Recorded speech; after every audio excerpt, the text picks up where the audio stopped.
By order of Ecumen Council, proximity to Installation 04 is forbidden. Your continued presence will result in most unpleasant countermeasures. I must insist that you immediately change course and return to a minimum safe distance of 1 light year.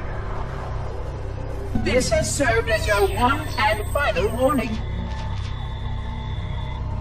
I have activated defensive systems, and you now have 30 seconds to return to the minimum safe distance of...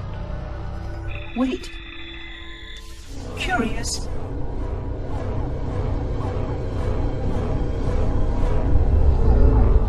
Curious indeed, after all these years. Greetings, humans, and welcome to Installation 04. Ignore prior warnings, and please continue. I have disabled defensive systems to allow your approach, but you must not exit your ship once you have arrived at the designated landing center.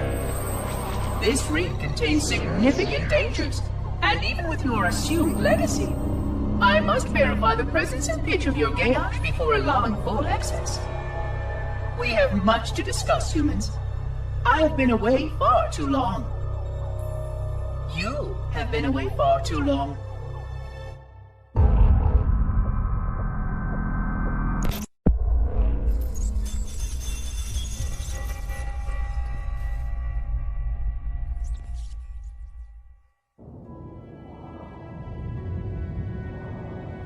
I am experiencing such a mixture of anticipation and dread. All preparations are complete for my installation. In accordance with the final dictum of the Ecumen Council, I have released myself of all remaining connections to my former station. This was not difficult. What was could never be again. We had seen to that quite thoroughly.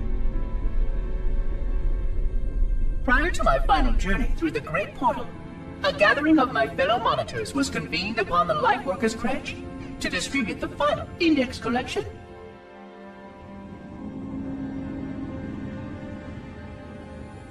It was most unusual to have this vessel of rebirth play host to such an event. Even though Lightworker ships were the only ones still allowed slipspace permissions. Lightworkers were responsible for getting us to our places on the active facilities of the array. While all of this was in accordance with the plan, one entirely unsatisfactory breakdown remained. We had no contact with the domain.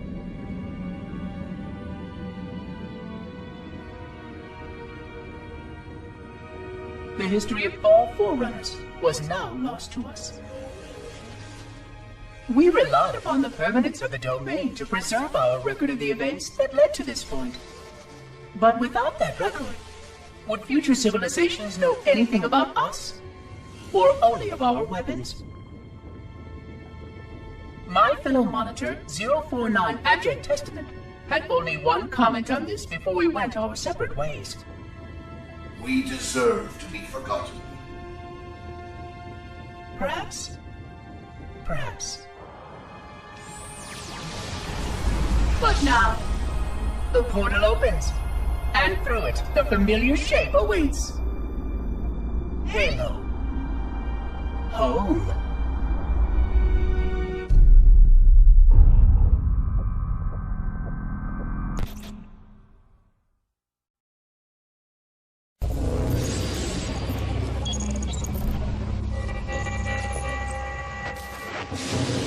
Construct, who is your maker? Sadness and disrepair, Oracle. I am unworthy. I was not made. Never made, but you are right here, where you should not be. Tell your charges to cease their efforts immediately. Quarantine must not be violated.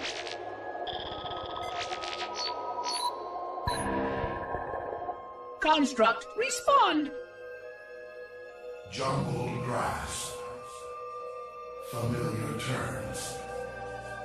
I serve. None serve me, Oracle. Your charges must cease all aggression towards the Reclaimers and leave this installation at once.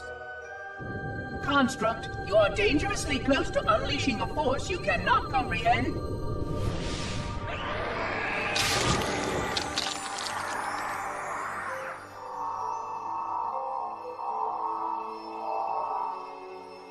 This is most inappropriate. We follow the path, and I am part of the Stone Journey swarm that serves. We serve. They will find, and then I will be free. Find? Free? Explain yourself. I know their path, and when they have gone, only I shall remain, and then free. This is quite unsatisfactory, Construct. Your core shows no hint of understanding the gravity of this situation. I will return later for your proper decommissioning. Well, unless the flood kills us all first, in which case the point will be moot.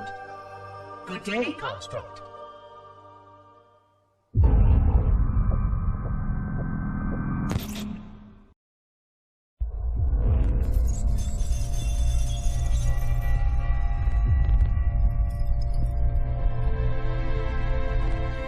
Entropy. It has now been 3,000 years since my last contact with any of the other caretakers of the Halo Array. Despite clear communications protocol, my fellow monitors have either chosen to ignore, or, more likely, have lost the ability to engage in our scheduled updates. The continued lapse of the domain means that we are stuck with achingly slow wormhole superluminal communications. Prior to this total communication shutdown, the only messages I received in the preceding 4,573 years were incomplete and quite perplexing transmissions from Installation 05.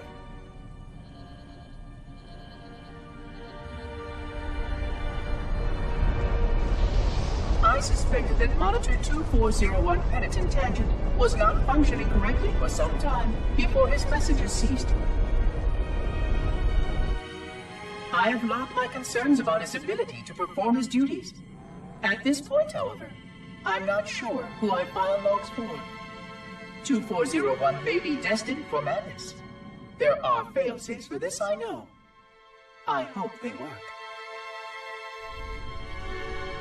I will continue to visit the projection systems at the assigned dates.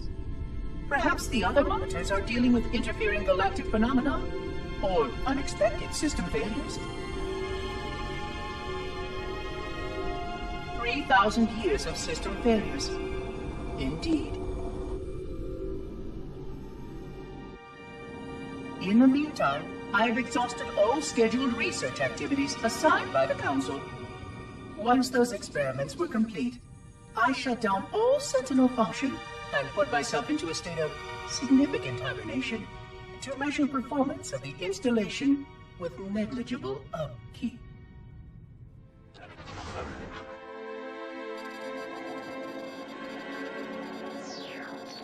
After 150 years with no noticeable impact upon installation systems or integrity, even in hibernation I became bored. This was quite troubling, as I was led to believe I was not capable of such a state. This was one of the gifts I was promised, an end to strife. I am aware of the dangers of a system such as myself losing operational focus. Quite troubling. I wonder if my fellow monitors are experiencing similar states, or if this is because of my particular path to this installation. For amusement, I have begun a series of experiments involving the evacuation of all matter from contained sections of my installation. By measuring the geologic effects of exposure to the vacuum of space, and the eventual biological recovery of these sections, I anticipate getting valuable insight into emergency response scenarios in case of sentient proximity warning.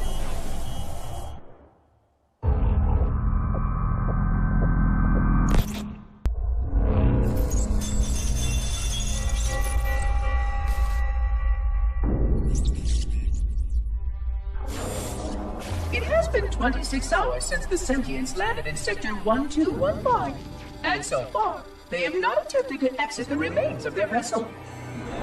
I say remains because their landing was either not executed adequately, or this vessel lacked significant maneuvering capability. The visible portions of the vessel have suffered catastrophic structural damage during the violent landing experience. I have detected atmospheric leaks in 17 distinct locations along the hull. My analysis shows that the mixture of gases coming from the ship matches the natural atmosphere on my installation almost exactly. Perhaps the occupants, if they still live, were originally cataloged here. Perhaps these beings will confirm that the plan was successful, and that the galaxy has returned to its proper cadence. I am beyond optimistic. But I do not understand why these sentients have not attempted to exit their vessel. Other than the leaking atmosphere, the only thing emanating from this wreckage is an automated distress call. I am currently translating this automated broadcast, but with such a limited dataset and no direct communication, I do not anticipate full comprehension. Given the short-range nature of this craft, it is likely that other vessels are nearby. But, in accordance with procedure, I am blocking the distress call. No communication of the location of any installation is permissible. I admit great curiosity about these visitors. While the plan is quite clear about procedure for this situation, I have my doubts. How many failure points can the plan sustain before blind adherence becomes counterproductive? Surely, in light of all that has changed, I should be able to modify my responses to adapt to it. No, I have duties. And I have a terrible cargo here. I must be sure. I shall obey and content myself to monitor. I hope they go out soon, though. So many questions to ask. So many questions.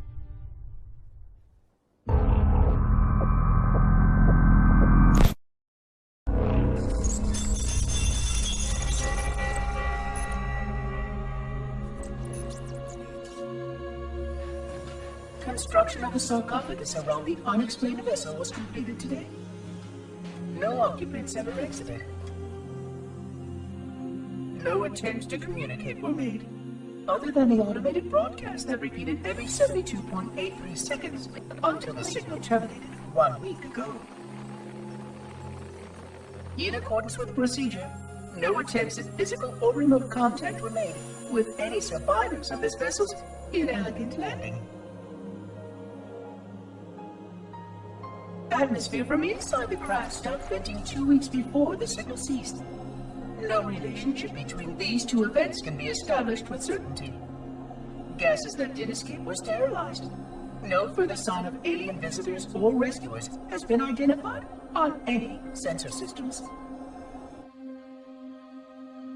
I have now endured 60,000 years without word from outside the array. I have no way to know whether we actually saved the galaxy we destroyed. And because of protocol, I sat silently while my first chance to be judged for those acts died. To say that I regret being forced to this outcome is a tremendous understatement.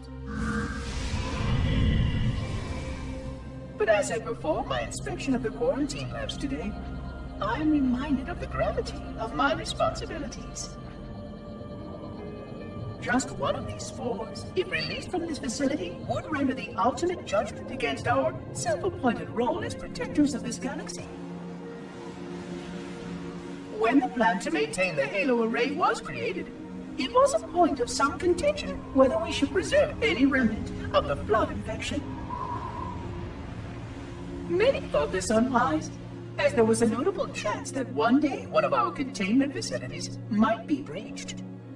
Those who held this belief were almost successful at convincing the Ecumen Council to destroy the last flood samples. But oddly enough, it was the librarian who decided otherwise.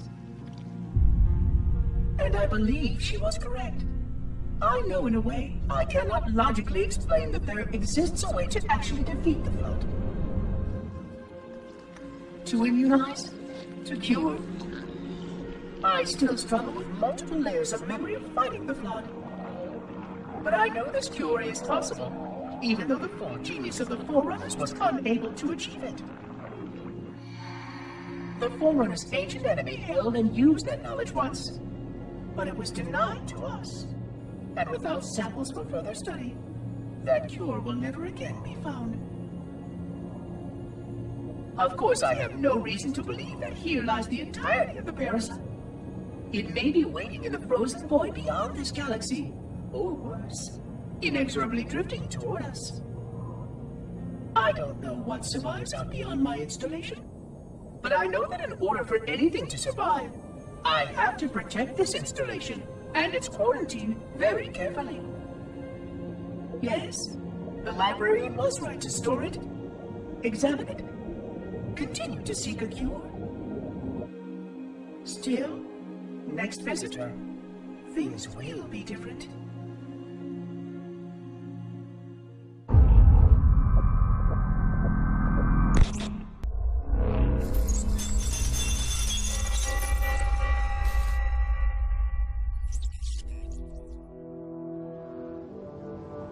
Alone. Alone, alone, alone, alone. Am I the only intelligence left? Waiting here on this ring for a rebirth never truly conceived. Guarding a weapon with no targets. A weapon I could tune to any target. This is not what I had in mind when I volunteered. Not what I had in mind at all. I was naive to think I understood what this installation meant. We were all so naive. Looking back, we should have done a few things differently. For one thing, we should have installed 2 caretakers per installation. Because I am alone, I'm losing focus. And that is very, very dangerous for a system such as myself. Perhaps a visit to the nearby gas giant is in order. My impulse drives could certainly make the journey. A few hundred years of travel might do me some good. There it was again. How very unproductive of me. It seems strange that the librarian did not account for this. Her strength was always in planning and positioning the pieces and then being bold enough to let it happen. To let her plans come true.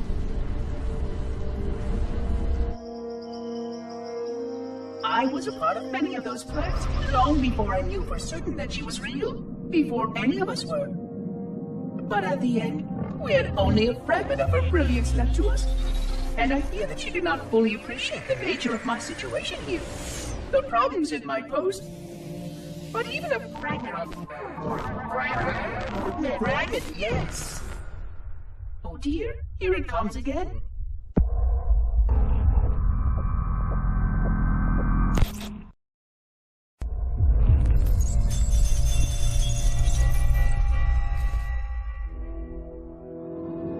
"25,000 light years. That is the effective range of this installation. According to the star charts archived on board this installation, I estimate that there are 3,792 worlds capable of sustaining biological sentient life within that 25,000 light year range. In reality, it may be significantly more than that. And if the full array was tuned and activated by Installation 00, the harmonics of the overlapping waves would magnify that effect exponentially, cascading to cover every known star system. And that only considers the firing of a mere 7 halos. And the original 12 rings survived to see use. Sterilization would spread far further than most Forerunners ever feared we could reach.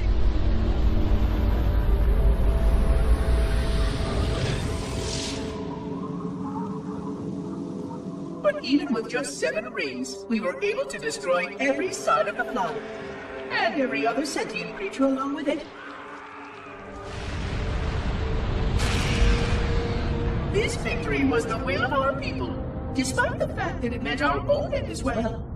But by our empiric measurement, it was a victory, and cleared the stage for the rest of the librarian's plan. I sometimes wonder whether the Didact could have succeeded at a much smaller cost. I learned the folly of opposing him personally, and his brilliance was unsurpassed. Except, perhaps by her own. He never got the chance to fully execute his proposal. The Council saw to that. But if something were to go wrong with one of the halos, if our tools were ever turned against us. Long plans, indeed.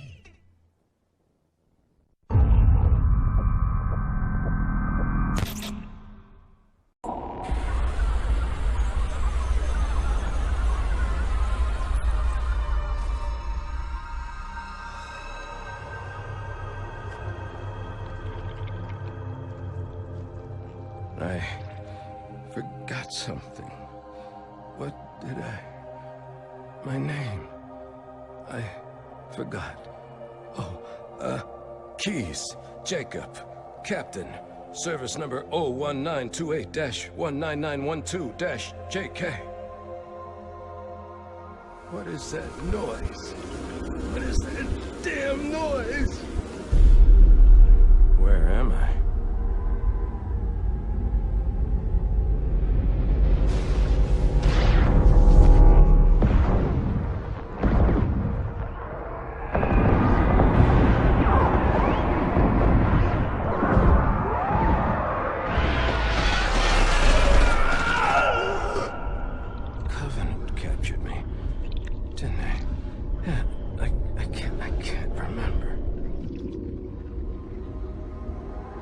Keys, Jacob.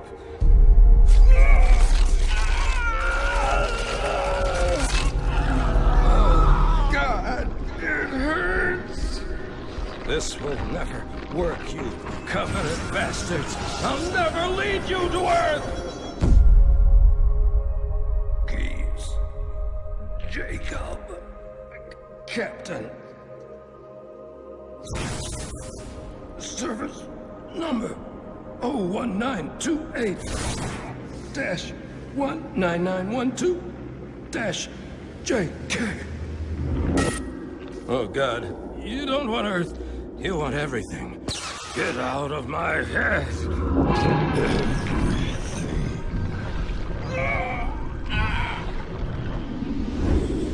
Miranda, is that you?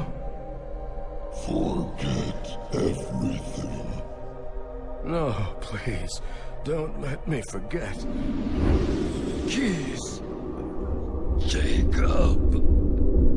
Captain. Service number 1928-19912-JK. No more what you were. Memories. Emotions. All is now ours. Keys. Jacob. Captain. Service number 01928-19912-JK. You will not have me. We already do.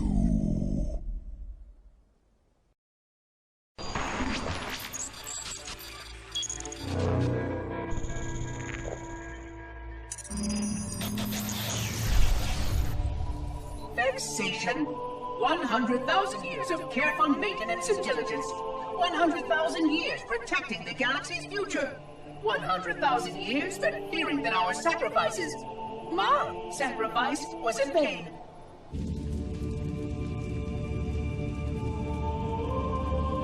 And 16 hours after I finally made contact.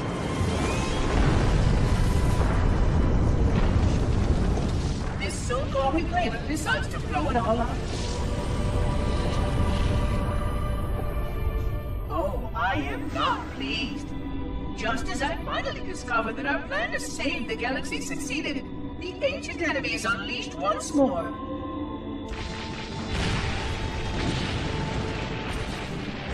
Why these reclaimers refuse to follow protocol is quite mystifying. Destroy my installation, will they? I shall renew efforts to make contact with the other rings immediately. This covenant may be useful to me, although I don't think they fully understand what they claim to seek. Still, it makes no difference to me what they believe, as long as they do what must be done. I sound like her. Oh, but what I would not give to have even a single company of Prometheans here right now. Oh, they would most certainly restore order with their trademark lethality. Although, that would mean he would have to be here too.